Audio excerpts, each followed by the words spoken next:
Of course not. Of course not. All right. Thank you for being honest, Jordan. I came for the water. You came for the Oh, water. for the water.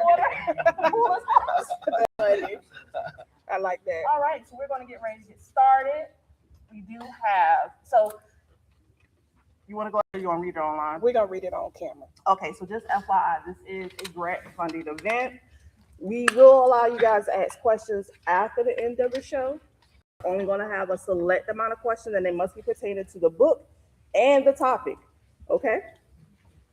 After that, I believe our author will be doing book signings, correct?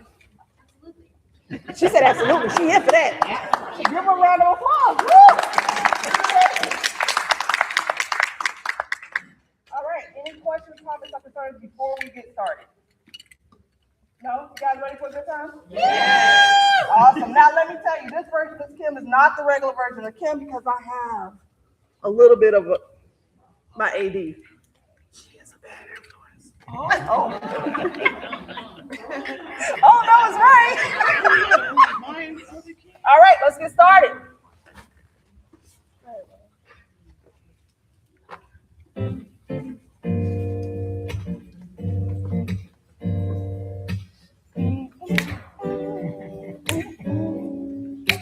All right, good morning, everybody. And thank you for attending this episode of LITimate Conversations. In observance of the National Day of Racial Healing, today's program is a special grant-supported conversation made possible by the American Library Association, the Association of School Librarians, and the National Day of Racial Healing. Please be advised that today's episode addresses topics that may be heavy or emotionally triggering for some viewers. In observance of the National Day of Racial Healing, our discussion will explore both historical and present-day racial issues, including exclusion, segregation, and race-fueled decisions that have shaped our communities. We understand that these conversations may feel uncomfortable. However, we are committed to creating space for honest dialogue and uncovering stories, past and present, that can help foster understanding, accountability, and healing in our communities, one book at a time. Today's special guest is an author whose work helps confront and examine historic racial issues within our communities. Through literature and dialogue, this conversation seeks to shed light on stories that have too often remained unspoken. Today's discussion will focus on the themes outlined in our previously shared program descriptions. We encourage viewers to engage with care, reflect thoughtfully, and prioritize your own well-being while participating in or viewing this conversation. Thank you.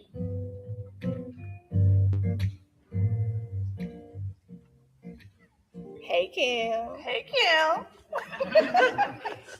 Welcome to our very first episode of LITimate Conversations for 2026. We took a break on y'all. We back, baby. We back. You know what's surprising to me? They let us come back. Oh, we kicked so much shenanigans. They like our shenanigans. They like it. That's what it was. Welcome back to our mid-season debut. We have a season going. We're almost at a year. Can y'all believe it? We have almost reached a year. We got a few more months, but we're aiming for season 2. And we're excited because not only is this month Black Heritage Month, it is the 100th anniversary of Negro History Week and the 50th anniversary of the observance of Black History Month. That's something that we should be proud of. And so to kind of keep that vein going, we were awarded a grant by the National Day of Racial Healing. So you see this beautiful display behind us. Thank you, Marcus, for his creative mind. Yes. We wrote a grant, and our grant initiative was called Healing History. And Marcus took our theme and made this wonderful display. And so we decided we would take it away from the stacks and put it into the episode today so Marcus could get his shine. So thank you, Marcus. So now you all have books in your laps. You all have been coming in, trying to find this book. You all have bought it on Amazon. I know y'all tired of looking at us. Today, Wait a minute. oh, Say it a little hyper. Bring it in. Bring the energy in. Today's special guest, live and in person, is the author, two-time author of Flight Plan. That's right. And the book that many of you all have in your lap, The Hold Pool up. is Closed. Let's put them up. Let us welcome author Hannah Palmer.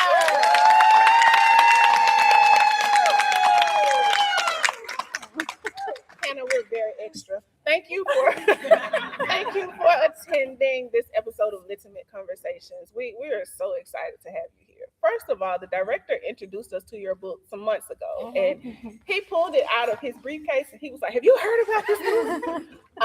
And we were actually having a quick discussion about critical race theory and his relation to Kimberly Crenshaw, who I quoted in my thesis, and that's how the conversation got started. We were talking about race relations. And then LITimate Conversations wasn't a thing. So we definitely did not think that we would have the wonderful privilege of having you here. Yes. First of all, I want to say thank you for taking time out of your schedule because you have been in these streets. It's been busy. Yes. I'm so excited to have you here. Listen, I was fanning out. I woke up tomorrow. I was like, yeah, that's good. My kids were like, yeah, he was Hannah. So thank you for coming. I was so excited. I fell down my stairs this morning. So Oh, I'm fine though. that's humbling. Yeah. Well, moving I'm too excited fast. to be here too. I did research on my book Flight Path here at this library, and you didn't mention I'm a Clayton County native. I grew up in Forest Park, graduated at what is now Heinz Ward Stadium. So this is a pleasure. Yeah, it's an honor and a pleasure to be back. We got to find your favorite range of books and put a plaque on it. Sounds great. Research by Hannah Palmer. So let's just kind of get into the conversation. We're all kind of fanning out. You're our very first author appearance. So, I mean, it's a lot of special things going on today. Like you're here, you're the first author that has agreed to come onto our podcast, but even more so, you've written a book that is very, very important to the metro Atlanta area. I mean, you talk about the city of Atlanta, but you even come down to Clayton County and talk about Lake Spivey. You go over to the coast and talk about Tybee Island. You hit a lot of the places that many of us in our childhood or adulthood have visited for some kind of recreational, vacational, self-care in some shape, form, or fashion. And never would we have thought that there were these kind of sordid histories behind it. And I guess, a lot of people probably say, you're from the South, everything has a sordid history. Yeah. But you kind of just think about enjoying in that moment, going to Tybee Island and reading the part about Tybee Island. The lighthouse is one of my favorite things to go to in Tybee Island. But I learned something new about it from reading your book. And recently, I went to visit Amelia Island in Florida and had the opportunity to visit American Beach, which is the first Black beach in Florida. And so when I picked up this book, at that point in time, when I'm walking around and reading the historic signs, it was a very heavy feeling. But never did I make the correlation that same type of history would exist so close to where I reside. So when you take your children to Hapeville, and you're going to this known, unknown space where you're getting directions on the way. Yes. What was your feeling when you got there, and what was it about your experience that sparked this writing? Okay, so in the first chapter of the book, in the introduction of the book, I explain how I got interested in this topic. And I wish that all writing projects hit me like a lightning bolt like this one did. I really did have the sense visiting this pool that there was an untold story that I wanted to understand better, and that I wanted my community to understand better, and that I wanted to figure it out. So my kids were really little at the time. They were about 4 and 6. I have 2 little boys who that's about the age when they really need to learn how to swim if they're going to learn, because they are very adventurous and they have no caution. They just jump in the water. It's actually super dangerous. And CDC has studied how this is when drowning deaths start to peak, because kids have no fear yet. And I had tried swimming lessons in the past and they didn't stick. The kids were too little, too scared. It's hard to get swimming lessons. But that summer I thought, I've really got to focus on this and get them into the water. And we were invited by friends to visit a pool in Hapeville. Now we live in East Point. Hapeville's a neighboring community. It's very small. And I thought, does Hapeville have a public pool? I've never heard of this pool. She was describing it as like a community pool. We're part of this pool. So I was asking questions, what is this place? And she wouldn't really answer them. She was just like, you'll see. Well, yeah. I was like, okay, this is mysterious. How is there a pool I never heard about? Well, I explained in the first chapter that like even the day we were going to meet them, the hour we were going to meet them, she was being a bit cagey or evasive. And finally she texted me the instructions. And as soon as we got there, I thought, wow, what a hidden gem. I had no idea this little pool is hidden right in the community where I spend most of my time. I even recognized quite a few of the members from school. And we were there probably an hour and I was like, this is great. It's affordable. It's close by. We know we have friends here. The kids can learn here. And then at some point, this friend kind of shrugged and she was like, yeah, I'm pretty sure this was built around integration. And then I looked around, I was like, oh, you can tell by the way, the design of the pool, it's very 1960s looking. Like there's a bathhouse and you can just tell it was all built in the 60s. And then I got nervous because I recognized that everybody there that day was white. Now that's unusual on the south side of Atlanta. We're not an all-white community. And so it struck me as like, oh, this is a Jim Crow era private pool that was probably, created in Hapeville around the same time as court-ordered desegregation. And so that, like you said, everywhere in the South, everywhere there was Jim Crow, that shouldn't be a surprise, right? But what surprised me is that it was 2017, 2018, and it was still there and still segregated. That is something I wanted to understand better. Yes, I want to understand that history, what happened, where did this place come from, how was it funded? But fundamentally, it hurts to think that we're still that segregated. How does that continue? And I recognized it was a moment for myself to make a decision. Do I want to be part of continuing this separation, this segregation, or is there a way I can disrupt that? Or at least question it. And as a writer, you're always kind of looking for the scoop, the story that hasn't been told or hasn't been really told from an angle that makes sense, that really makes an emotional connection for yourself or for others. And I thought, well, this is a story that I need to understand better. And I think that I see around this pool people like me, liberal, white, urban people who are just good people, but they aren't making the connection that we're part of something, I would say, sinister by continuing to, stick in completely segregated spaces. So I think I knew right there at the pool that day that I wanted to write about it. And there was a part of me that wanted to expose, old history, but there was just a bigger part of me that wanted to understand, what do we do about this? We inherited, segregated infrastructure, segregated facilities. Why does it continue to be that way? And what can we do about it, if anything? No, that's amazing because having to sit in that discomfort when you got there and realized what was happening, was your eye-opening moment where I've got to find out more information about this and how do I contribute to uncovering these types of things? Mm-hmm.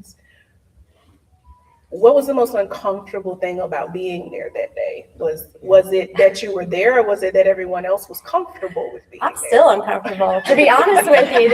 Even talking about it right now, I'm thinking about the friends who are members of that pool today. And actually, I think since 2017, there have been members there who've made a concerted effort to diversify the membership of the pool. So I think it has changed since 2017. It's not comfortable to call out your friends and neighbors. Mm-hmm. And that is, and I try to do it with a lot of empathy. I understand. I get it. We inherited some messed up situations, but I did want to be part of the solution. I did want to say that we don't have to accept the way things are. And I think I just want to say that it's still uncomfortable. These are, particularly for white people, we're talking about our family. We're talking about our friends, our mentors, people we love and respect, and having to have a difficult conversation about well, I know you're not racist, but how are you anti-racist? Mhm. How are you taking a proactive step to try to disrupt white supremacy where you benefit from it? It's terrifying. I had a lot of migraines writing this book. No, so my question to you is, how do those conversations go when you approach your friends and say, hey, listen, so I've been thinking, we kind of need to change some things, especially if I'm gonna be a part of it. So how do those conversations go for you? Well, they're all different. Everybody who is named in this book got a chance to read it, read the chapters where they are quoted or named, and make sure that that I got it right, that I didn't misrepresent. Because a lot of these interactions were not like I was a reporter with a notebook or had a recording device. They were just like my memories of an event. So I wanted to give people a chance to review where I was quoting them and make sure that that was right. A handful of people said, I don't want to be in the book. A few people said, maybe you could just change the names because I'm not sure I want to be identified in the book. And quite a few people said, I want to add to that because I think looking back on 2017, because 2020 was a big learning moment for everybody. Black Lives Matter coming into the mainstream. I think a lot of neighbors were acting in ways in 2017 that they weren't aware of. And by the time they reviewed this manuscript in 2022, they were like, I think I want to say more about that. And so there was a process of revision. So you're asking how these conversations go. It was in writing a book, there was like drafts and drafts and drafts. And a lot of people had a chance to review. And those were conversations we were having where I was able to edit, or in some cases, I had readers who pointed out places where I was being unconsciously biased, that I was, not even noticing insensitive things I was saying, whether it was about race or disability or class. So that's something I love about writing and reading, is that it is a process. Mhm. This is why AI isn't going to replace this, because for me, it is a long, ongoing, complicated process of learning from readers, learning from experts, and learning from the families that I talked about in this book. Yeah, most of the time, I would say 80% of those conversations were very constructive for me and for them, that we were learning together. A few of them I just think were kind of painful, but there wasn't any fighting. Well, that's good. Right. I mean, I think confronting your biases, whether implicit or explicit, is hard. How did you feel when you identified that you actually had a set of biases that you were unaware of? How did it feel to have people call you out? It's humbling.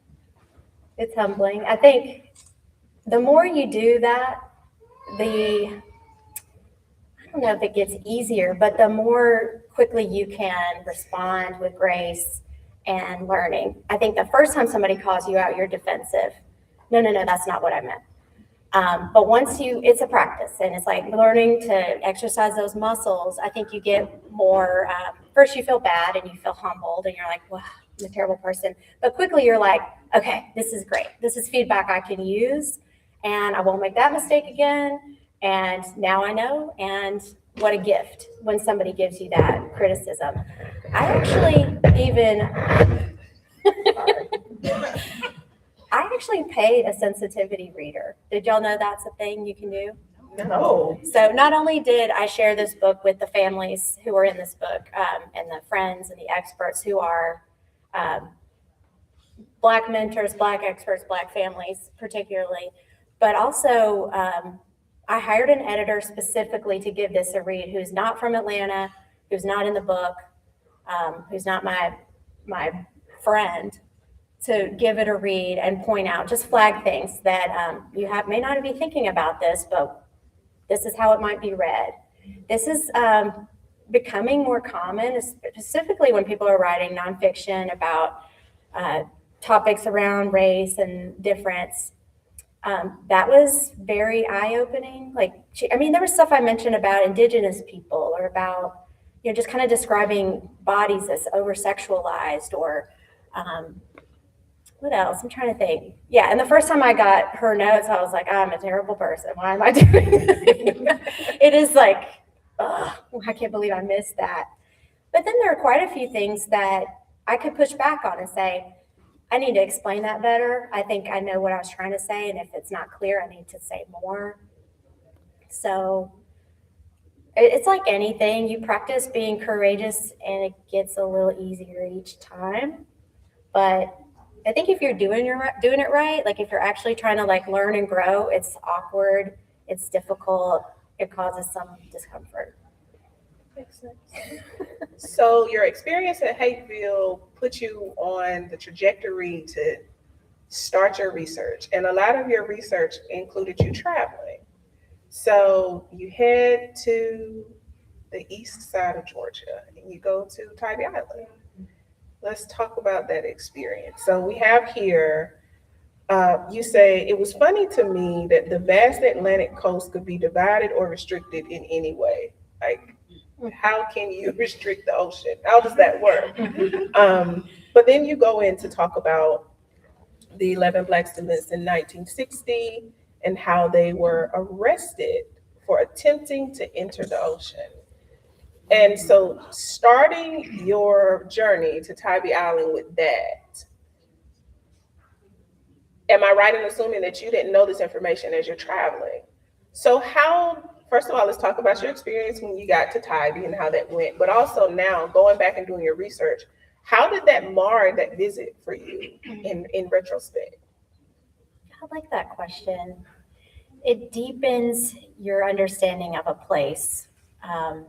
So I love Tybee Island. My husband went to college at SCAD in Savannah, so we love to go back to Savannah and visit. That's the closest, most accessible beach from Atlanta, I believe.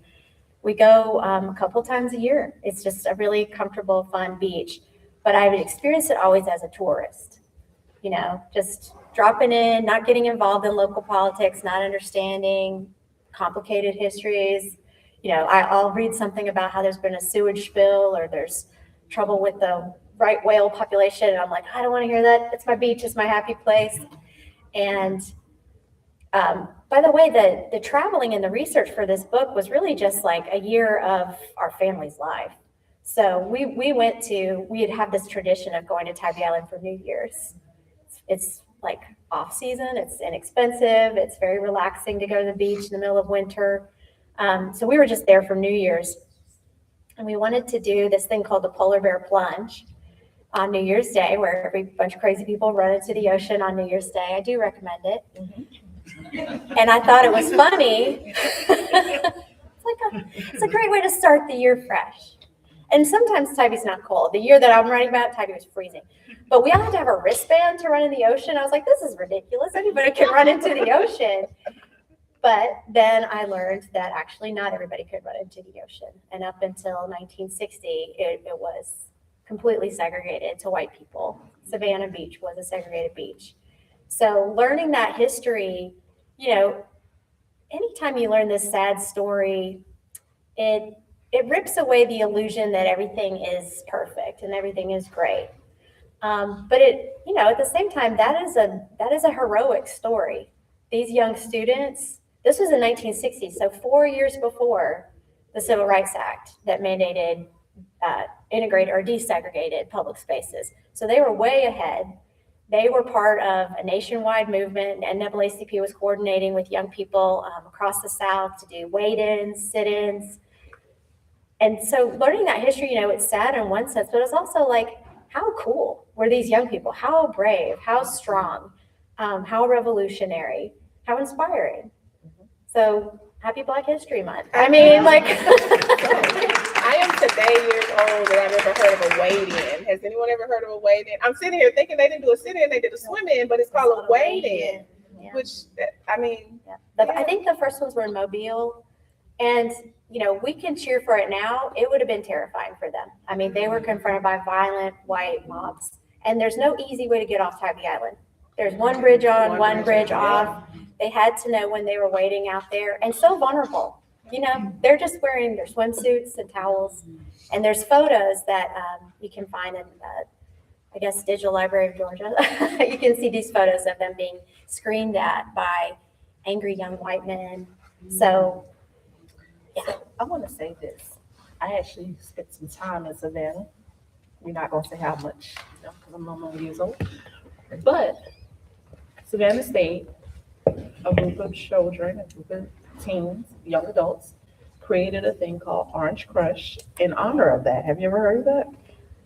Yes, and Orange Crush Right. is gets a shout out in the book. Right. So still to this day, the students of Savannah State are still harassed every year going to Orange Crush. They're arrested.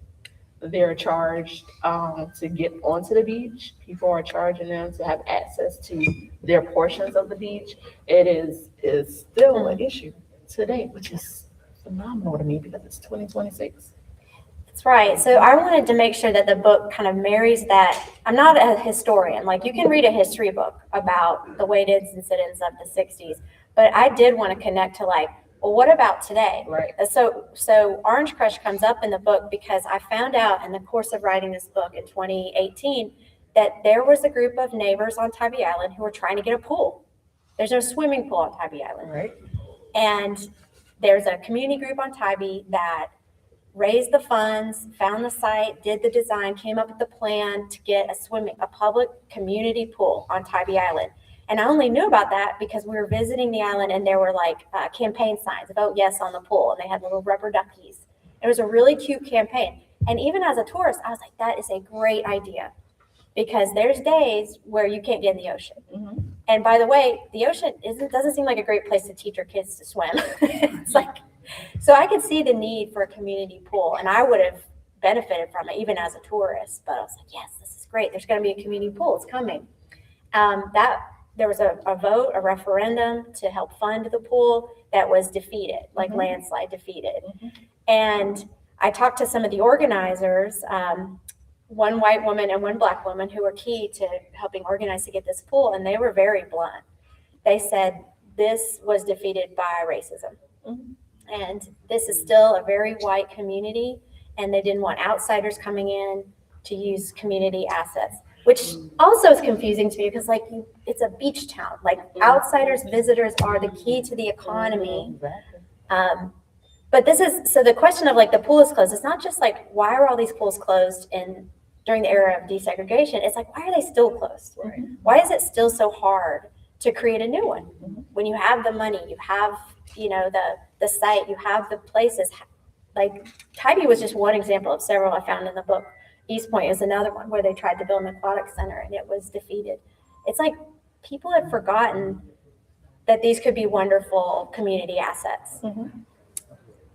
Absolutely. I think another thing is when you think about the Savannah area and, for lack of a better word, the Georgia archipelago and all of the islands that we have, and how many of those islands were actually safe havens for the formerly enslaved or Black communities. Specifically, we hear about Sapelo Island, the Geechee community, and those Black communities that found safe havens in those areas. You think to come down to what is that area's metropolis, and now those trends aren't the same. And so you think about 1960, where they did the Wade-In. You think about how courageous they had to be, because they really could have just driven up the road 45 minutes or so and have been safe. But they found that there was value to also make Savannah, Tybee, that area a safe space as well. So when you're confronting these different areas, as you're just teaching your boys how to swim, and you're just trying to find safe spaces for your boys to swim, and you come home, you come back to the metro area and you go to Lake Spivey, Clayton County, which is literally down the street, and you find out that there is a history. Somebody says you should learn the history of Lake Spivey. When you began to do the research, no matter how light, and you found that video, and your description of the video was hilarious. Thank you. And I think it was in the 1960s. It was very 1960-esque. So it was very, the swimsuits were there, the cat-eye shades, and I could see the video without watching the video. But understanding the era and thinking that you are now in 2018, we were in a weird space politically as a society. Where did that put you? Like, did it begin to get heavy as you're going to these spaces? Did each visit get heavier? Because now this is literally, Hapeville was home, but Lake Spivey is Clayton County, so this is really home. How heavy was that for you to learn about a space that you probably visited several times? Yeah, I have my experience with Lake Spivey is driving past it. I've been a couple times, and I feel like it was with like we had family friends who had a boat or access. But I've always thought of Lake Spivey as an exclusive, private enclave where the richest people in Clayton County had wonderful homes on the lake. And I didn't know much about the history. So somebody, and I think it was at a Rotary Club meeting, I was talking about my book, Flight Path, and the project Finding the Flint, and they said, you should look into the history of Lake Spivey. It used to be a fabulous amusement park, but the owners didn't want to integrate. So that's a juicy rumor.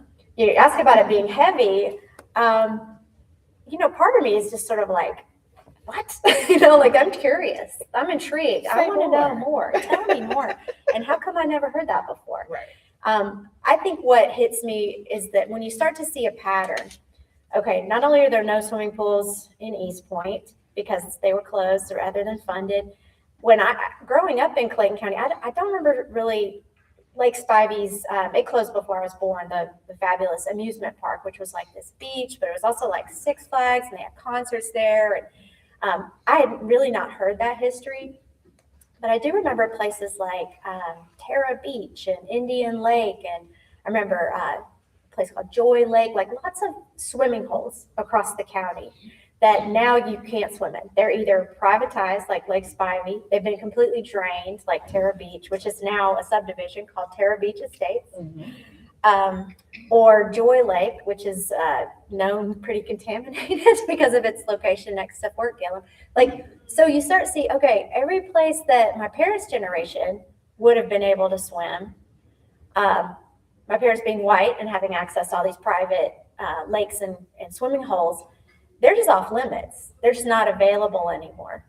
And that's due to, just the county growing, transitioning from being a rural county to being a large population, metropolitan Atlanta County. And to me, instead of that feeling heavy, it just makes me mad. I wish my kids could go swim in a lake or a creek or a pool. I wish we didn't have to drive hours outside of Atlanta to get to a swimmable, natural creek or river where you don't have to worry about the water quality, or that there was public access to a beach where you don't have to worry about the cost or getting a permit. So I feel like we have limited our access to water in a lot of ways, not just by defunding public pools, but just through not taking care of natural resources in a way and saying public access to water is important. We need to prioritize that. The Lake Spivey one is pretty wild when you see that. It was like Disney World, basically. It was a major attraction, and the Spivey family was actually in talks with the Disney company about selling the property rather than desegregating it in the 60s. But then, as much as it sounds like I'm coming down hard on Hapeville or the Spiveys, I try to put this in a national context that this was happening everywhere. And the exact same thing that happened in East Point. I have now gone to speak in Tuscaloosa and in Baton Rouge, and I've heard about so many other pools. And I want to lift a little of that heaviness and that guilt and say, as a nation, we threw this away. We stopped funding public swimming access, and that there are consequences, but it wasn't just something that the mean old people in Clayton County did. It was actually nationwide. It was something that was very normal to avoid the maturity or the advancement of society? A lot of times it was under the banner of keeping the peace, Mhm. because there had been violence at, you might have seen this really shocking photos from St. Augustine when a group of black and white activists tried to swim in a motel pool, the Monson Motor Lounge, and the pool, the hotel manager came out and poured chemicals in the pool, like right on the swimmers. That was the kind of thing that really shocked people when they saw it on TV. And they thought, how awful, we can't have that happening in our neighborhood, we'll just close the pools. Which seemed like a temporary solution, but it has had a generational impact. We never got those pools back. Yeah, some of them just didn't open. They never reopened. When you think Griffin of- filled their pool to keep the peace. It never reopened. It brings the Dorothy Dandridge story to mind where they drained the pool after she got into it at the hotel where she stayed. It was, a lot of these decisions were very final. It was very, you can't have this and we're gonna make sure if nobody's gonna have it, if you have to have the opportunity to have it. Pools, I mean, they're recreational, they're fun. Everybody looks forward to going to the pool or some kind of water in the summer. I'm a water baby, I love going to the beach. However, your research has shown that historically these were targeted spaces of exclusion. Like it was a reason that many of these were closed or paved over or drained or made private or however they were removed from inclusive spaces. There was a particular intent behind it. Why was it important for you, with being who you are in your space in society, to center this and bring this to the forefront? This is a question I can only answer like looking backwards. I don't think in the process of writing I had a very clear intent to like eventually end up at the Clayton County Headquarters Library on, with a grant from, I mean, like, it was only toward publishing that I started really praying, let this be a blessing. let this be a blessing. I just hope I don't get in trouble and get sued. But yeah, okay. So I can look back and see how learning about the history of swimming in America, not just in Georgia, that swimming pools are so radical and became this battleground over integration because they are so intimate. If you go, and I saw that with my kids in the process of taking them to all the public pools we could find in Atlanta and all metro Atlanta, wherever we went, I found myself, I'm not even a big swimmer. I like pools, but I'm not like the world's greatest swimmer. I wear contacts. They really get irritated by the pool water. So I found myself sitting on the side a lot and watching how people mingle and interact at pools. And I found myself like checking out swimsuits, looking at people's bodies in a way that's very unusual. Like nowhere else in public do you see people half naked like you do at a pool. And so you're seeing attractive people, you're seeing young and old, you're seeing disabled bodies, you're seeing little kids, you're seeing all these different kinds of bodies on display in a way that is pretty wild when you think about it, even today. And like I grew up MTV generation, like, no, it's still radical to go to a public swimming pool and just see all different kinds of bodies, none of them perfect. And I thought that was amazing, but also I can see why this was a space where people were like, no, we're going to fill that in. It's just too intimate. And then with the KKK spreading rumors that Black people are going to pollute the water or that disease could spread in the water by sharing the water, again, that's intimate. It's not the same as going to a public library or sitting on a public bus or standing in line at the DMV. This is a level of intimacy that I think is still radical in our culture, in our society. So it helped me understand why they were such a battleground over desegregation. Learning that history was enlightening. But I still feel like today we're all so isolated in our cars, in our homes, on our computers, on our screens. And I particularly like taking my kids to all these pools because there was no devices.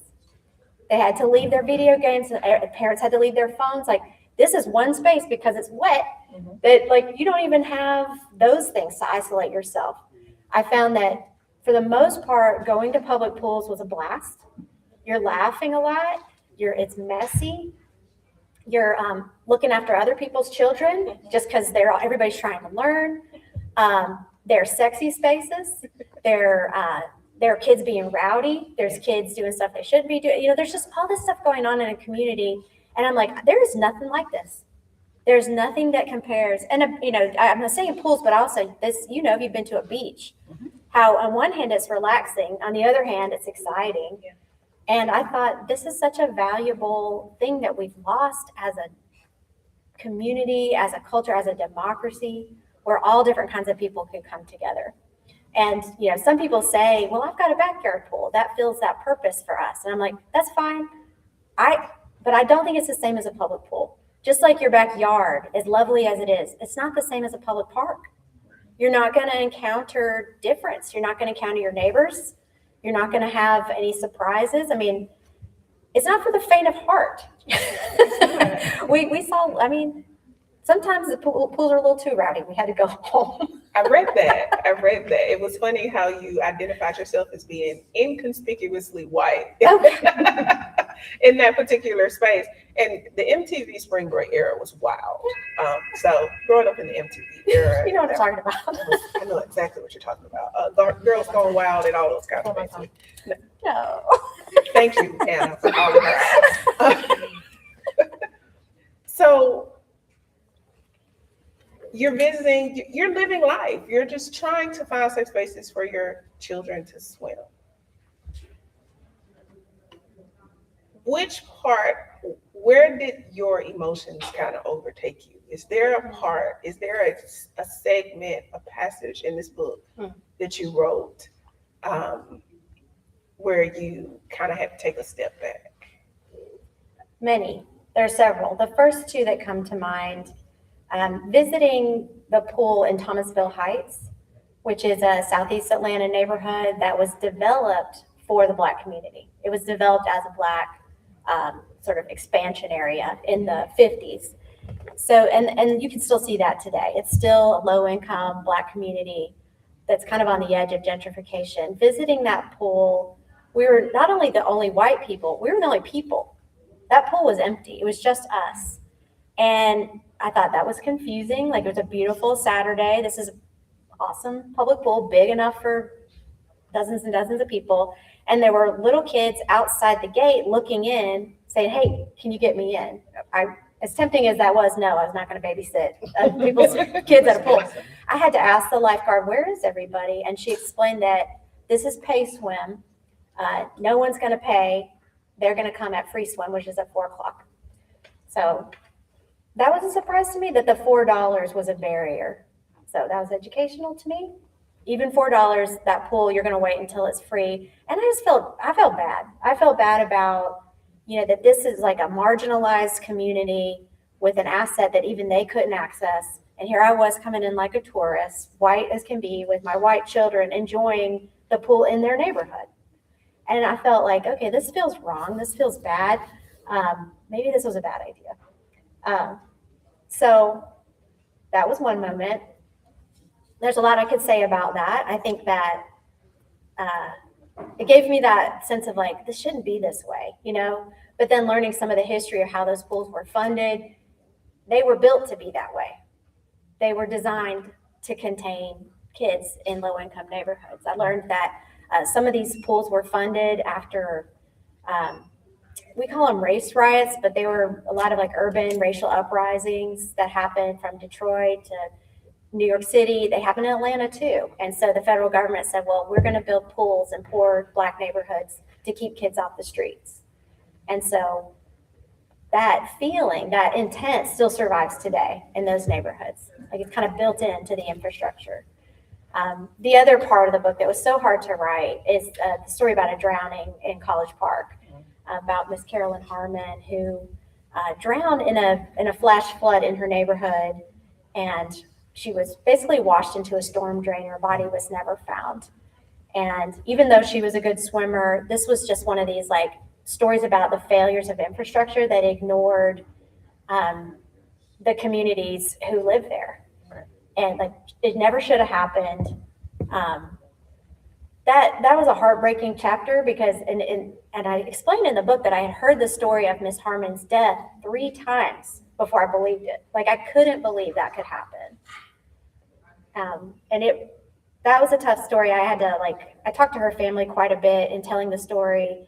It's still painful to them. Not only that they lost her, but they lost the lawsuit. Somebody should have been held responsible for her death. She was blamed for her own accidental drowning. So in a way, it's like, it feels right to get that story out, but that's difficult because she had a whole life that I couldn't capture in one chapter. I could really only focus on the sad story of her death. I wish somebody would make a whole book about Carolyn Harmon. Well, You might be here I mean, today. Hannah, I mean, Hannah. Next project. There was a little humor in your book in the heavy talks, because one of the things you talked about how it was kind of historic or normal for Black people not to know how to swim. But it was funny to hear the excuses. I've heard that it damages Black hair. It's going to make me darker. And, you know, we have these, that the chlorine will make you darker, and, you know, things like that. that might be a little true. Chlorine is hard. I on mean, your it is hair. harsh. It is. But at the same time, these were, It's not the chlorine, it's the sun. but these were kind of the things that people use. This is why I don't know how to swim. This is why I don't go to the pool. It was not that they understood that the spaces were not available for them to learn these things. It was that, oh, the chlorine's gonna mess up my hair. I have braids, they're gonna slide out. I mean, and all of these weren't in your book, but you have all of these excuses that you hear as to why people don't swim. I was fortunate to learn how to swim. I learned how to swim, but it was kind of crazy how I learned how to swim. Did they throw you in the water? Not quite. Okay, You want to know? Yes. sure. Okay. So my dad bought a house in Pooler, Georgia. And in Pooler, Georgia, every house came with a pool because it had to go with the name. So my dad said, no, all of you guys are going to learn how to swim. I was very hesitant because I didn't want to mess up my hair. And I didn't want to get dark because that's all the things that I was told.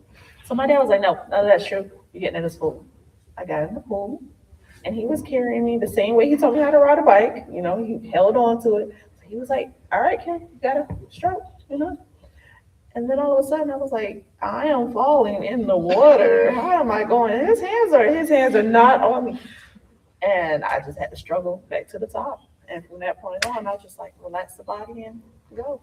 But I actually taught my kids how to swim the same way, and one of them almost took me out of this world. But, you know, it was important for us to learn how to swim because I'm afraid that a flood will come and we want to have a fighting chance. So that's my truth. I'm afraid of a flood. I mean, and it's interesting to understand that we knowing how to swim is in the minority. It's not something that is very widely known. I had an uncle that took us, we went to somebody's body of water every summer. We were regular visitors of Crystal Lake. I don't know if any of you know about Crystal Lake in Georgia, but it was an actual lake that was like, it was like a water park. Where was that? It was down in South Georgia, and we went until they closed. When you hear about Jason from Camp Crystal Lake, there was a real Crystal Lake, and we used to go to the real Crystal Lake. And I learned how to swim in an actual lake. And so when we started to go on vacations, we knew how to swim. And I always think it's hilarious that when I started teaching my daughter how to swim, she was in the age of no fear. And I took her to the pool and she like darted to the water and we had to catch her midair as her legs are like, I'm getting in the water. And I was like, you can't do that. That's why we're here. And now she's a water baby. She loves going into the water. But when I tell her that story, she looks at me like, did I really do that? Like, she was like, I know how to swim. I get in the bathtub every day. And here I am. Oh my God. You know, but learning that these excuses were placeholders for not having the opportunity to learn this skill. That at the end of the day is a very, very essential skill that everybody needs to know. You can drown in 6 inches of water. Yeah. Yeah. So if you don't have those fundamental that fundamental knowledge or those fundamental skills of what to do when you're in Mhm. water, you can understand how you can make the correlation between these spaces not being available and these excuses existing, and then this kind of lack of knowledge that happens within the community. And you talked about the barriers, the $4, and Which is a lot. It adds up when you have 5, 6 kids. You're paying $4 a That's right. person. It adds up. A couple of things. I wrote this book as a blend of memoir and research because I don't know, that's just the way I think and the way I write, but I also wanted to show the process of how my kids were learning to swim. I knew they would eventually get it, but I didn't know how. I didn't know what is it that would help them learn. We're going to try lessons. We're going to try visiting a lot of pools. What surprised me was they learned from their peers and they learned from having a chance, having a place to do it. I mean, we were trying to get in the water like pretty much a couple times a week. Even though there's no pool in East Point, we would go to City of Atlanta pools or hotel pools, every kind of water. That's what I wanted to show and share is that over the course of that year, they got it and they felt strong about it. But part of it was, I mean, lessons helped for sure, but access was the most important thing. And then having a place to play. Play was an important part of it. Being in a pool with other kids their age, some had skills, some didn't have skills, but they were also competitive. So they would see another kid doing something, then they got brave. And they're like, okay, if he's doing it and he's younger than me, I should try. If they were alone with them doing a lesson, they would scream and protest and barf in the pool. It was a disaster. But I found that like play was important. You know what I mean? Like, and so many serious things you learn to do in your life, you know, learning to read, learning to drive. This is different. It is a life-saving skill. It's also a life-giving skill. It opens up worlds to you. It opens up travel and just different experiences. And yes, you can live your whole life just fine, have a great life, never learn to swim. That's fine. But when you do know how to swim, it gives you the opportunity to save someone else or to learn a new skill or to travel to a new place or to have confidence in a new environment that's otherwise going to be threatening to you. I did not know any of that stuff, okay? Because I learned to swim when I was a kid. I remember it being kind of scary. But at some point, like a light bulb went off, and it was when I was with other kids and they were doing it. And I was like, okay, I'm just gonna do what's the scary thing here because I want to do what my friends are doing. I think once you're an adult, you forget all about that. You forget the scary part, you forget the challenge, you forget how your parents made it possible for you. I wanted to document that it was a major chore. It was a major mom challenge to find a way. And I was using all of my privilege, financial, class, race, the sophistication of trying to get on websites all the time and find, I want to document that it is not easy to learn. It's incredibly difficult to learn. There's all kinds of reasons and barriers that people don't learn. And it's not just Black people don't swim, or it's not just, I found a lot of people have this attitude that if you didn't learn, it's because you were lazy. You know what I mean? And I wanted to show, no, it's really hard. And it falls on the mom all the time to figure it out, to navigate all these systems and make it possible. And there's a lot of reasons which I was not aware of, but people walk away, and that is trauma. If you know someone who has drowned, if you've seen someone drown, you're not going to mess with that. And you're going to teach your kids to stay away. That is a legacy that I did not inherit and did not understand until I started researching and writing this book. And so many people told me, I never learned because I almost drowned, or I never learned because I know someone who drowned. And, that expanded my heart quite a bit too, to hear those stories. So in a city like Atlanta, you can't say anything about Black people because there's just a wildly diverse community. I talked to triathlete swimmers too, are in this book.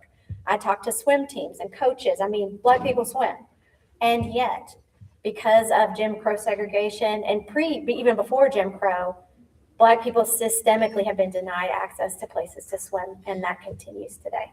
In East Point, where I live, it's, 60, 70% African American, and we have no public swimming pools. That has an impact that lasts generations. So we've learned about the emotional part of it. We learned about the knowledge that you gained, kind of the knowledge of your biases, the knowledge of the emotional portions of this history. What did writing this book cost you? Well, I mostly feel I gained. Deeper relationships, deeper knowledge of my community. The chance to have these kind of conversations is an incredible gift. I don't take it for granted. What did it cost me? I think that there's some people in my community who are going to hold me at arm's length. I particularly wrote about the East Point Historical Society, which is in my neighborhood, and it's built on the site of an old pool that was filled in and erased. And I found it not just ironic, but maddening that a historical society didn't tell the history of the pool and of the segregation. And yet again, that's not unique. I found that in many places across the country where old pools were converted to public facilities that were kind of part of the cover-up of what used to be there. East Point Historical Society was pretty mad at me for the way that I called them out as a white supremacist organization, but they have very much, it was the White Historical Society. I'm proud to say that today they have board members who are not white and young people who are on the board, and it is Black History Month, and their Facebook has been amazing. They've been telling the story of what's the one, Candy Burris's group that came out of East Point, and the music history of East Point, from Outkast to they're telling the story of Escape. Thank you. Yeah. They had yesterday. I was like, wow, the East Point Historical Society is mentioning Escape. First of all, it makes me feel old. Second of all, I've never seen them acknowledge that kind of like Black history in February. So they've come a long way, but I think there's probably still some there who are sore with me because they think I made them look bad. Okay. I tried to be fair though and just say like, you're not the only historical society that was created in the 80s to tell the white history of a place. That is all of history. I mean, that's why we have Black History Month, because for all of history, it's been written by the conquerors, Right. which that's American history. White History is indeed a power. It's a power dynamic in history, because most of the time it is the conquerors that write the history. What's that saying? He who wins the war writes the story. Right. Yeah. I think I think Is that me? it's definitely something that needs to be no. It's the Okay. I think I'm going to ask you something bold. So not scary bold, but we're in an age of erasure.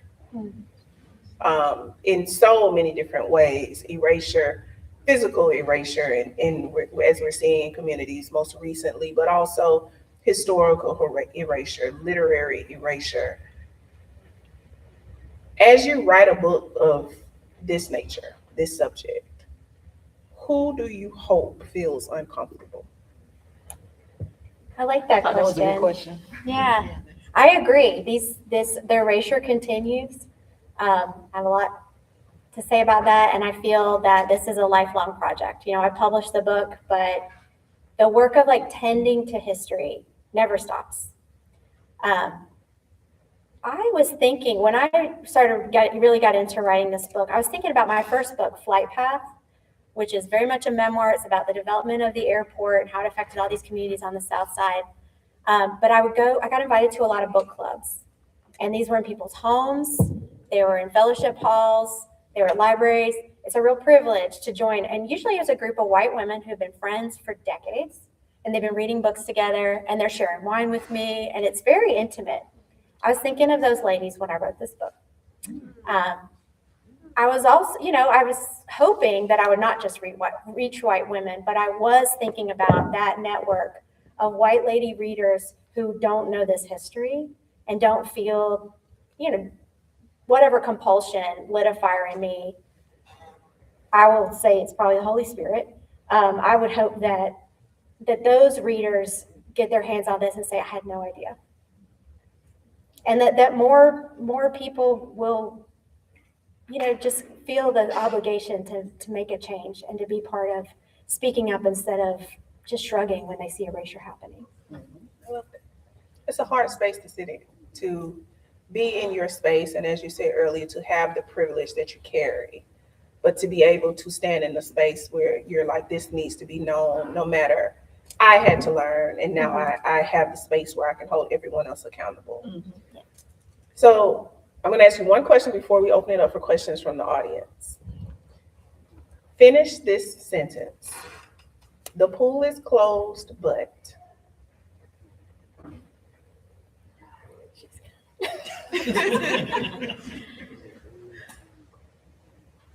But we still need them.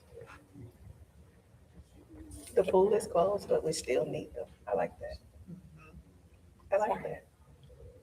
We need them more than ever.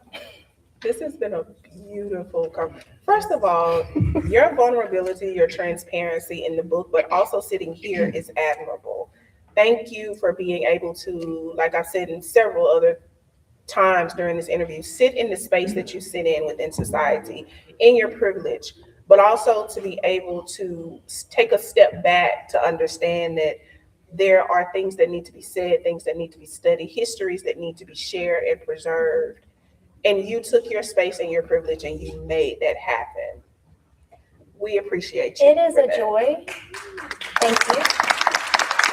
I would say it is a joy. Knowledge is power. It is.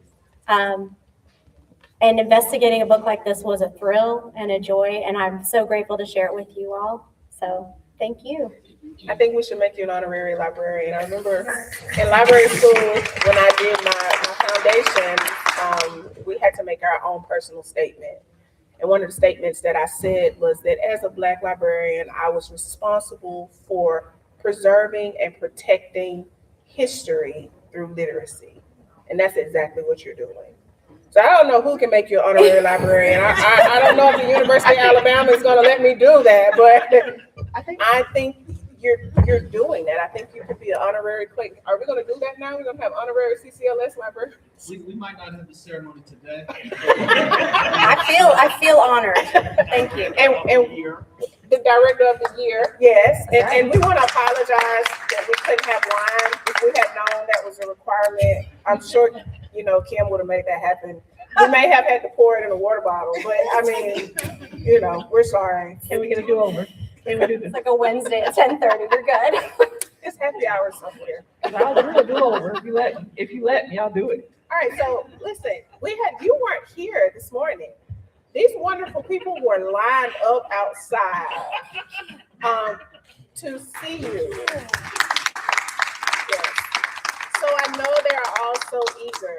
They want us to believe that, and I don't know if you know this, but we gave out 10 copies for free of each of your books. Thank you. They want us to believe that they were here for the books, but I'm smarter than that.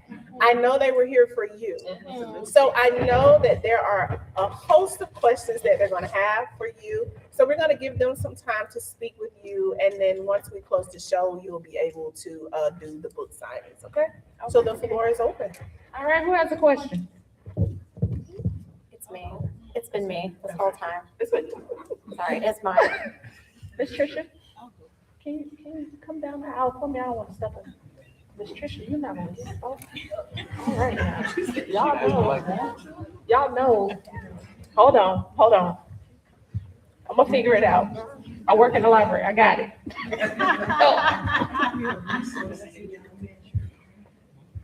Hi, good morning.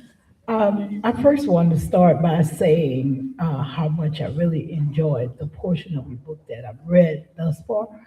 And I have to confess, in the beginning, I was a little hesitant because when I first started reading, I didn't know who you were, and I hadn't looked at your picture. And when I first started reading, I thought you were Black.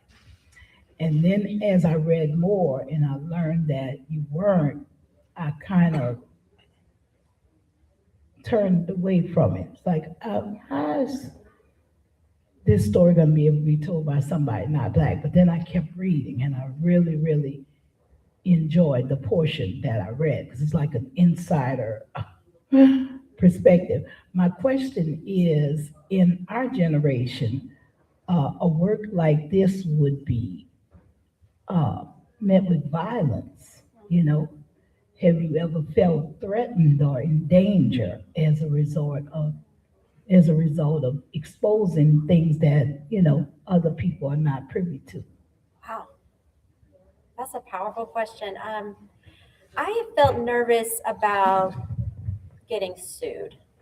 I have felt, people say nasty things on Facebook, and that's the only threat I have felt is people, weird stuff. Like somebody got mad that I reported on a place and they said that it was criminal trespass and they were, but no, I haven't felt physically violent, threatened.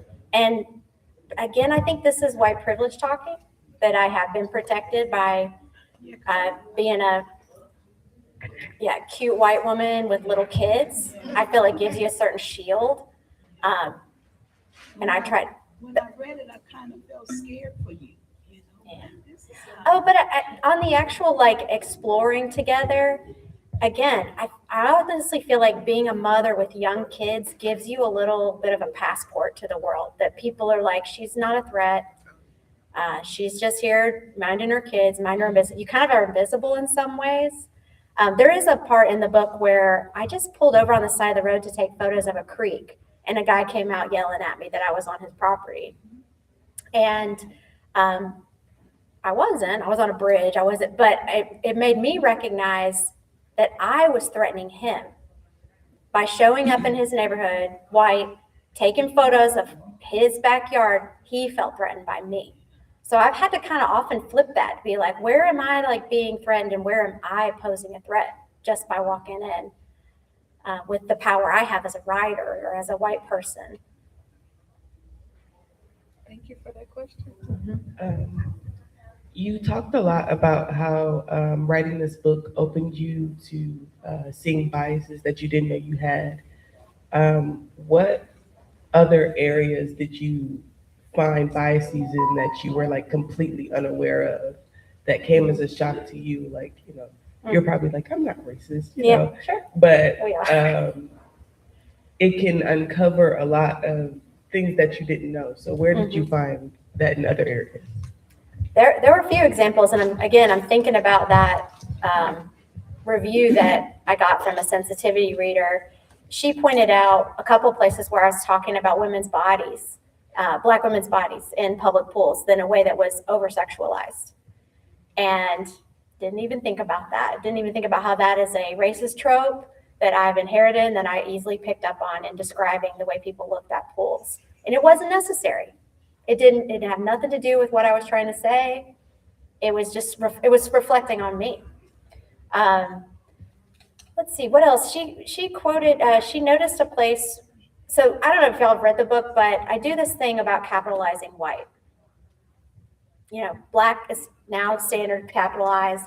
Halfway through the book, I decided I wanted to start capitalizing white to see what changed, to see what difference it made.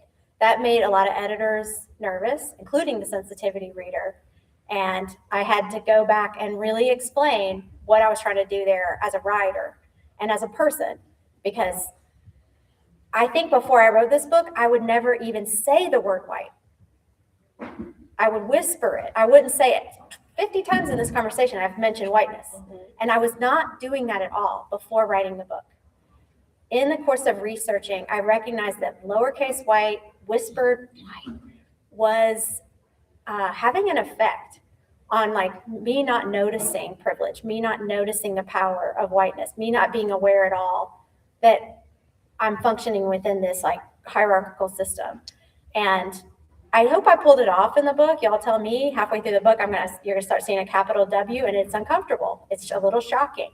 But it's something that I'm sort of like trying to be transparent about how I'm grappling with that and how I'm trying to like see whiteness and confront that.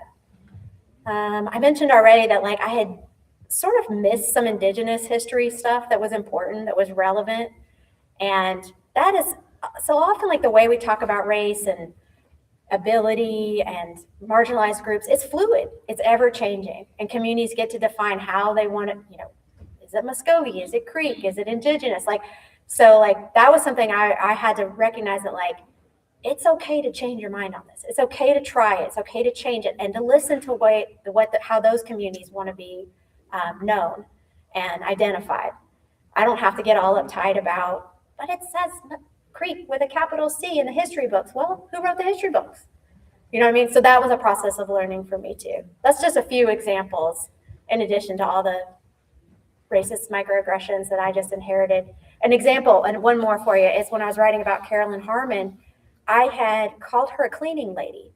That was what I read in the Atlanta Journal-Constitution, that she was a cleaning lady. Her family had to correct me and say she owned a cleaning business. You see the difference? You see how that can get racist when you're just like, she was a cleaning, you know?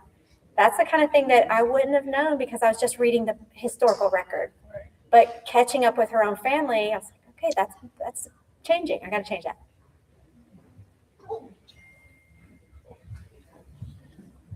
Thank you once again for being transparent, for your authenticity. When we first met at that Rotary meeting, and I actually recommended Hannah to Kimberly for this event due to a past experience, and I felt she would be so appropriate and relevant for this type of discussion. I read the book, and we talked briefly about swimming places, pools, oceans. Can you talk a little bit, and I stepped away for a minute, can you talk briefly about the other work that you do with waterways, streams, rivers, and how marginalized communities are affected by those waterways as well? First question, and then I've got another one after that. Okay. Writing my book, Flight Path, I learned a lot about what is buried under the airport because I lived in neighborhoods that were sort of demolished by the airport. I learned that the Flint River is flowing under the airport. It's Georgia's second longest river. A lot of people don't know about it unless you live down in Albany, where it's a big river. But I was like, wait a minute, I've heard of the Flint River. I grew up in Clayton County, but I always thought of it as like Flint River Road, Flint River Village. I never swam in it, fished in it, experienced it. So I learned that the reason for that, and that some of this is in the book too, is that the airport's impact on the river. There's an AJC article today. A month ago, there was a jet fuel spill into the Flint River. Over 15,000 gallons of jet fuel entered the river. This is a clear answer to your question about how access to our creeks and rivers, how care for our creeks and rivers impacts vulnerable communities. So you've got 15,000 gallons of jet fuel entering the water supply for Clayton County, Fayette County, Griffin. I don't want to scare anybody. The good news about Clayton County Water Authority is they have multiple water sources. So when there's a problem with the Flint, they just switch to their other reservoirs. Your drinking water is fine. But there's a cost to that. Nobody wants a polluted river in their neighborhood. You can't swim in it. People do fish in it. I don't know if they know that they shouldn't be eating those fish, but you can't enjoy a river that's like repeatedly experiencing spills and degradation from industrial development upstream. So I started this whole program called Finding the Flint. It's like a campaign. I'm going to be spending tomorrow all day on the river with some environmental nonprofits and funders trying to find ways to restore the river. We're not going to be able to unbury it from where it is under the airport, but we should hold the airport accountable and responsible for capturing any spills or runoff. It should not get into the river. That's a violation of all kinds of federal law. But then also, environmental work, this kind of work, it can't all be about feeling guilty and fighting and battling. I think that the cool thing about water is it brings us so much joy, So like, where can we create spaces where people can enjoy the river again? Not just drive over it and think, oh, that looks sad, but actually like fish in it, experience in it. So the project with Finding the Flint has been about where can we make parks and trails along the river? Because there is a relationship between like, if you're enjoying the river, you're going to take care of it more. And if more people are seeing the pollution, then they're going to obligate the people upstream, the politicians with the power, to stop polluting it. So Finding the Flint has been an ongoing labor of love. It's not a book. It's not a writing project, though I've done a lot of writing about the river. That's just one of many water projects that I've been involved in. Don't get me started. I've got many. But I got really fascinated by like what water brings to our lives and how we can protect and enjoy it. It's my fault. Sorry. And then last question that I have is, yes, what are you next working on as far as a writing project? I just hold it. Sorry. Next writing project. This is a hard question. I've got a bunch of little things that I'm working on. Nothing that is like turning into a book, but for a while now, I have been researching, writing, and documenting church reuse. My studio, I rent a studio and I work every day from an office that's in the old Sunday school wing of a Methodist church in Hapeville. And that is a trend in Atlanta and many other places where there's too many church buildings and they're being reused for lots of different purposes. I'm interested in that as a way to think about what is sacred land, and how do we hold on to that? So that might be a next big project. I don't know yet. Old churches. It's amazing to hear you talking about the Flint River. I'm from a small town in South Georgia, not as south as Albany, called Montezuma. And we were hit by the flood of '94 because the Flint River overflowed. And so when I hear people talk about the Flint River, they always think about further south. Because you have to put it with a bigger city. But there are so many other small cities there where we have to cross the Flint River to get to Oglethorpe, Georgia. Which, fun fact, Oglethorpe was almost the capital of Georgia in little bitty Macon County. Little bitty, if you know how small my county is. But it's wonderful to hear that you're working with the Flint River, because we often hear about some of the other nature preserves that are around a river, the River Walk in Albany and things like that. But trying to find ways to preserve it down the line, I think is a beautiful project.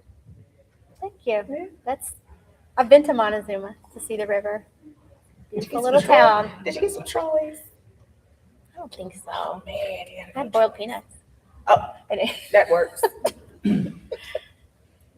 Well, thank you so much for coming and for sharing your truth.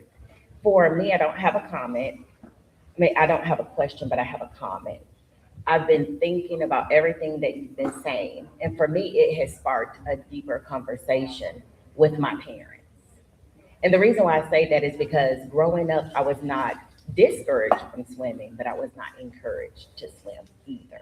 And I wonder if those excuses, even before you all started talking about that, that was going through my head, because that's what we used to always say, I don't want to get my hair wet, and I wonder if this was a way that my parents was trying to safeguard me and my sister from things happening in the community that we had no knowledge about, right?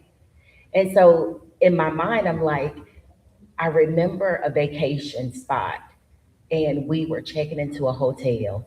My dad deep dives into this pool and I said, I didn't know he could swim.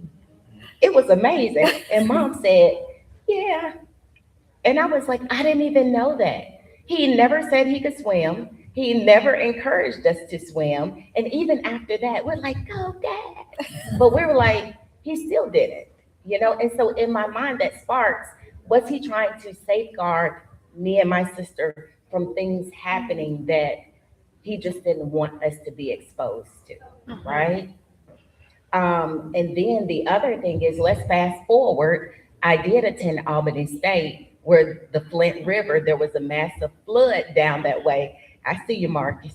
So in the end, Marcus and I both attended Albany State. And because we attended, now fast forward, everyone was saying, you all have to take swimming classes. And I was like, oh my goodness, because I wasn't used to it. Because they were saying, if another flood occurs, you need to be prepared, you need to know what to do. And so I did take swimming classes, but it's just, you have really sparked just deeper conversation with my parents to even ask the questions, So, this was a great read, a wonderful book, and a wonderful talk. Absolutely wonderful talk. Thank you. Thank you. I wonder if Albany State still requires swimming. A lot of colleges used to and don't anymore. They don't. My daughter's in college and she's gonna watch this and she's gonna cringe, but she's taking walking for her PE. I'm distraught about that. I like that. She has archery, she has horse riding. She's taking walking. She took walking. Anyway, Do you want your daughter to learn I how mean, to shoot a bow and arrow? she learned how to walk it too. But do you want her to shoot a bow and arrow? It's You just said, the "All right." tuition. It's That the, just you know, doesn't. it's hard. But and she's enjoying it though, and it has sparked her to go to the gym, and so it sparked something. Okay. But yeah, I would have rather her take swimming or something, but walking. Hi, I was curious about your thought process when you're writing a book, the composition. Did you start with the end in mind, or was it like you're like discovering things along the way, and maybe maybe the pool section would be a great way to start, or how did that go? Great question. There's a lot I don't know. Okay. But I did have a general sort of framework, and the book follows like a diary of a year, January to December. So I thought for 1 year, I'm going to see how many pools we can swim in, see how many ways we can get access to water. And I'll just keep a journal. July 16th, we went to Pittman Park. That was all I knew. I was like, it's sort of like I gave myself an assignment. I'm going to focus on this for 1 year. I'm going to hit all these pools. I'm going to try to keep notes. But then how do you turn that into a book? I had a lot of notes at the end of that year. I had to go back and research a number of those places and learn more about that pool, revisit some of those places, talk to people. And in that process, you uncover all these tangents and stories and like, oh, I need to include that. I need to interview this person. I think it helps to not start with a blank page and be like, once upon a time or in the beginning. Like, don't do that. Give yourself an assignment with a framework so you have some idea. And then, that's like an outline. I knew I was going to spend a year trying to get in the water. That was the simple assignment. But then it took several years of like revisiting a number of these places, adding stuff, ended up cutting a lot out, because over time, it's like you spread out all these notes and you're like, okay, what is the intention? What is the driving story that's going to make people keep reading? Otherwise, it's just you read my diary. So that thread ended up emerging like, how exactly are these kids learning to swim? How am I changing? I become like a character. This is nonfiction, but there's the elements of fiction. How is Hannah, this idiot who in the beginning, becoming wiser as she goes along, hopefully? And then, like, what are the stories of each of these places? Each one of these pools is like a documentary in way, like, because they're all really interesting. I'm going to give you a little taste of that as you go along. That was the process for this one. I think that with all of my nonfiction, there's some sort of adventure. Like, I'm going to go explore a river. I'm going to go check out a pool. And I'm going to leave with a lot of more questions. Why is it that way? Who are these people? How is this funded? And I go back and I research. So almost everything I write, it starts with some sort of like, experience that sparks questions, and I go about trying to answer them. And then there's a lot of revising that goes on to like turn it into a story. I tell people I think the most influential form on my work is sermon. That is the nonfiction blending of like, I had this experience, and then I went to go do some research, and then I tried to figure out a lesson or a story in that. There's that's what creative nonfiction is like for me. It's like there's personal, there's the research, and then there's hopefully something applicable. That's great. Thank you. That's my process. Oh, sleep is important too. I have to say, no, almost every time I write a draft and I sleep on it, I think of stuff that I didn't see before. Sleep is key, and staying off your phone and being bored and letting your mind wander. Y'all are not beginners, but I talk to young people writing, and I'm like, you've got to let your mind find some stillness and a space to wander. Sometimes that's in your sleep. Sometimes it's walking in the woods. But you can't be like drinking from the fire hose of information all the time and be creative. You can't have an original thought if you're on Instagram all the time. Yeah. Sorry, I'm old now. It's official.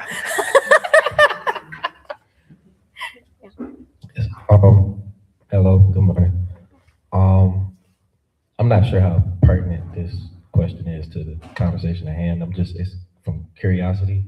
I just wanted to know, like, in general, what your thoughts are in regards to just modern expansion. I'm just curious about that.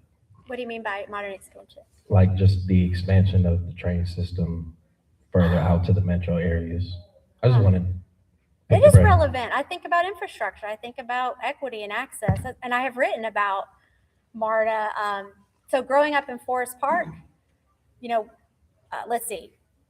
That's a long story. I've written a whole piece about how MARTA's, the MARTA rail should come through Clayton County. There's space for it. Clayton State built a station area. Forest Park prepared for the station. And it seems to be like a deadlock between the train companies, the railroads that own that. They're not going to let MARTA expand. I think it would be just vital. I mean, part of why I live in East Point, which is Fulton County, instead of Clayton, is I wanted the train. When we moved to East Point 20 years ago, it was because both my husband and I worked in Midtown. We want to be able to take the train and not have our whole life rely on driving. We drive a lot. Driving is great. I always want to have a car, but I love having the option. MARTA, the counties that bought into MARTA should get the full benefits of MARTA, not just the bus.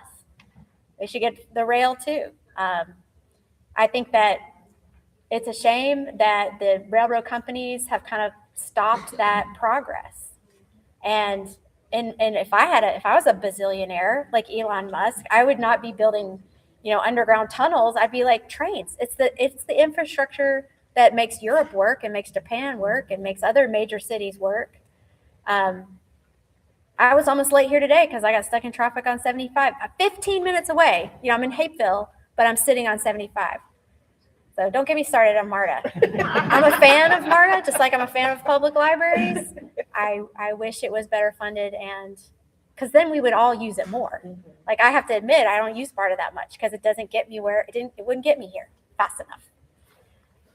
So yeah, it is relevant. I write a lot about infrastructure, and I've written about, I wrote a piece called Waiting on the Train about Forest Park in particular, and the years it spent waiting for the train that's never seeming to come. All right. Y'all been sitting a long time. Should we sign books? Should we chat? Are we good? So, Yeah, thank you so much for the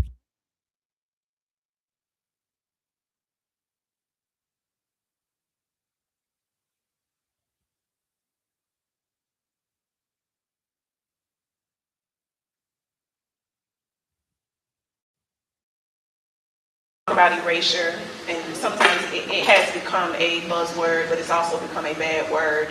I heard you talk about other things, kind of like the hypersexualization of Black women, and that made me think about the book Stamped from Beginning, and how that progression of the building of race relations kind of came about. And then just a couple of days ago, my colleague Rebecca A.D. James and I were having a discussion about a book called How the Word is Passed by Clint Smith. And I think your work kind of speaks to that. It is all based on what we're told, how we're taught the history, and then it becomes whose job is it to break the mold to tell the truth. So thank you for being a truth teller. Thank you for doing the uncomfortable work. Thank you for thinking of Clayton County and accepting our invitation. We are excited. We're going to let all of our guests have some time with you. We'll get you set up at a table. So thank you all for attending our first episode of 2026. Thank you to those of us who are watching our first episode of 2026. And we invite you to join us next month, March, for Women's History Month, where we will have two guests, our wonderful Deputy Director, Ms. Sherry Stanley, and I'm excited about this one, my classmate that I actually graduated from high school with. Yes, Portia is driving us here from Middle Georgia to come and have a talk with us as a mental health therapist and an author as well. So we will reveal our book in the coming days. So please stay tuned. But because it's your favorite book, and I know what you're trying to do. You've read it 3 times. I just want you to say yes. No. No. She already gave a hint. She's doing that on purpose. It's the shenanigans. We got an hour and a half with no shenanigans, and you wait to the end of the podcast to shenan. Stop shenanigans. It's the end of the podcast. She doesn't want to. She doesn't. She doesn't. She wants to start the shenanigans. Our next book. The discussion is much more engaging when we have had a chance to read the book prior to the actual date, so you should tell us so we can get on. Oh, we always release the book before. Oh, Yes, good. we just do a virtual promo. Are you trying to add? Kim, no, we're This just Kim trying to get already- another book to this read Kim. for our book club. We will be also, they're gonna start reading our lit reads? I mean, why not? Okay. Kimberly will let you all know. We will release the promo in the coming days, okay? Thank you all for so joining much. us. You're welcome. And until our next episode, we can't wait to have another LITimate conversation with you. Bye, guys.